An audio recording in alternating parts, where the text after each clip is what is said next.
Hello, mums. Hello, dads. Well, I should be saluting everyone dealing with demand avoiding children because if I had hair, I would be pulling it out.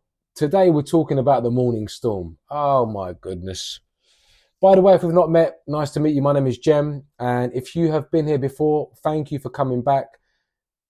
Don't forget, like and subscribe. It makes a massive difference to the exposure of this channel. And we want to get demand avoidance known and we want to educate the masses. So please join the mission. Anyway, morning storm. Does anyone know why autistic children with demand avoidance, what is going on in the morning where you wake up and it's like they've woken up angry, kicking, screaming, whining? What's happened? I used to say it to my wife and I still say it. How many times can our child wake up from a nightmare? Because that seems to be like the only rational reason that she would wake up so upset. And today was no exception, unfortunately. It's stressful. It's really, really stressful. Before I've even opened my eyes, I can hear shouting and I can hear, something happening. That's how I woke up in the morning. No coffee, no breakfast, no nothing. You're just in a war zone. So what is going on? What is happening in the brains of our children with demand avoidance? Look, I'm not an expert, remember, I'm only sharing what I know and what I've observed over the last few years. But I can tell you something. My daughter is waking up stressed out. And I don't get why. Why would they? They're in a warm bed, aren't they? They're snuggled next to mum, safe, secure, they're loved. There's no reason to feel that there's a threat. So what is the crisis? I think my thinking has evolved a lot, and therefore so has the way that I manage the situation, which doesn't mean it fixes things, but it definitely has stopped things from getting worse sometimes. So, elastic band, get that in your head from now. That's a good metaphor. Pull it back. There's tension. Ruby's elastic band is already ready to go most mornings, pulled back and tense. And so with that, it doesn't take much for you to, give it a flick, boing, and off we go. Cortisol and waking up. Let's start there. We've got to understand this, that cortisol is a stress hormone, isn't it? And all of our bodies release it, neurotypical, neurodivergent. And when we wake up, the stress hormone is, well, it's good for us. There are positive things that the hormone does. And I think it's called the cortisol awakening response. And it's our brain's way of saying, wake up, time to go. It's like nature's nudge to get us moving. And cortisol, I'm not a professor or an expert in any of this, but I know this much. It spikes in the morning. Okay. So it's like a pyramid. It goes up and it's meant to fall off later on in the day. Hopefully it gets lower towards night so you can get a good night's sleep. Hence why people have got high stress struggle to sleep at night, because cortisol could be elevated. So for most of us, this stress hormone can make us feel alert, and it helps, there's a function, there's a meaning behind it.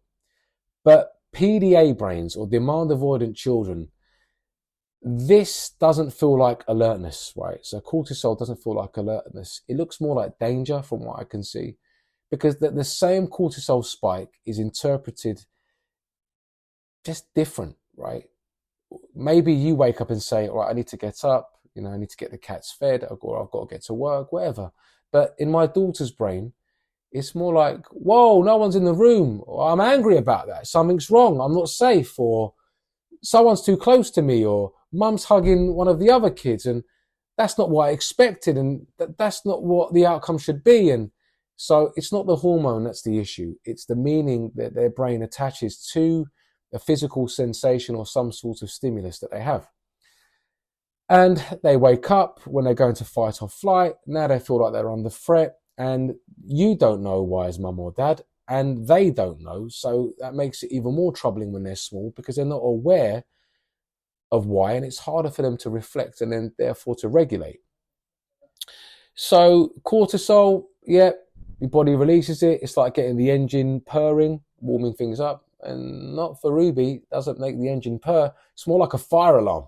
So same physical trigger, but two very different experiences. And we have to be super clear on this as parents, in my opinion, because the more we understand them, the more we develop the desire to slow things down and want to regulate and find ways and strategies to help them. So our kids are, interpreting safety signals as stress signals, if I could put it that way. Is this proven? Well, I'd ask myself this question because I've only observed what I've known about Ruby, and I've read a little bit about, some of the studies around cortisol and autism or autistic children. Now, PDA is not well known or understood. You don't get diagnosed with PDA in the way that we've experienced it. It's more like your child is ASD and they have a PDA profile. So whilst there aren't no large scale studies specifically focusing on PDA kids to do with cortisol, there are studies that show many autistic kids have elevated baseline cortisol, so they start at a higher point.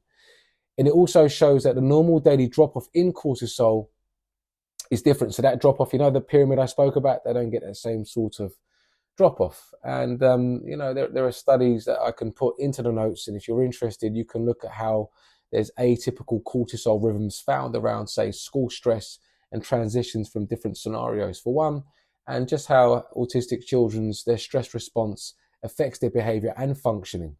Now, there are experts in the field like Dr. Green or Dr. Reaton, and they describe these kids as having nervous systems which are on high alert or stuck, constantly stuck. If you think about like a switch and it's stuck on fight or flight when it shouldn't be, there's no reason, there's no threat, but they've perceived it to be one.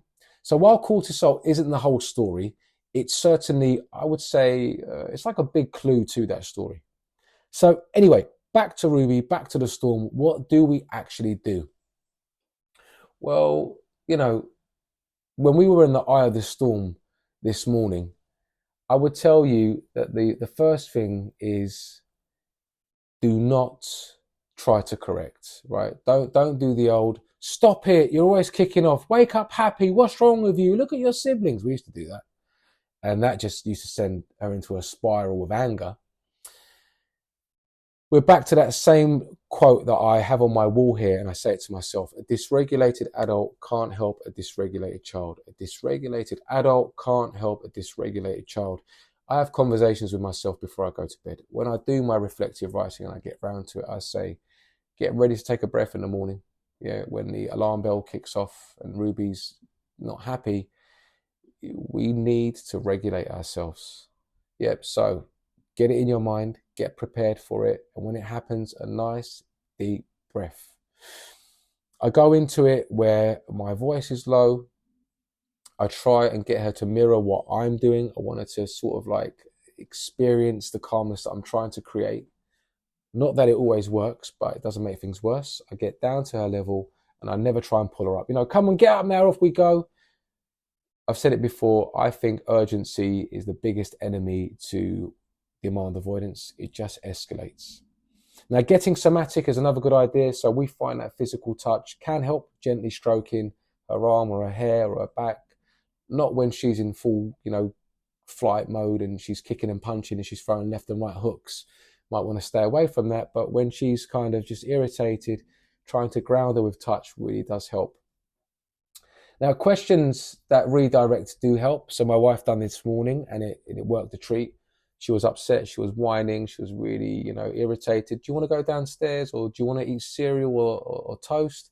It sounds simple, but it does change the script, and it shifts her from reactive mode into, next step mode. And I see it in her face sometimes when you put out the question and there's a choice in that question, her eyes are moving and she gets thinking, I want to eat this cereal. And it's almost like she snapped out of it a few times, which is it's kind of fascinating to see it happen, and great because you've got out of the situation easier than you would have. Now, if our children, they need control because of demand avoidance, we want to give, options instead of instructions. So she's having a meltdown. How should we start the day? Do you want to feed the cats, or do you want milk upstairs or downstairs?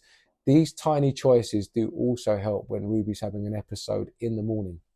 Now, giving space and time, like that really helps as well. So when Ruby's really not too happy with what's going on, I say, well, okay, Ruby, it's okay. Validate the feelings. You've got lots of space here. Big bed for you. Just letting her feel like she's got that area to kick and punch if she needs. That's fine without me or her siblings in the way. And again, the silent message I think is you're not being rushed. Okay, you're not being rushed. It's not a transactional thing. All right, I'm here if you need me.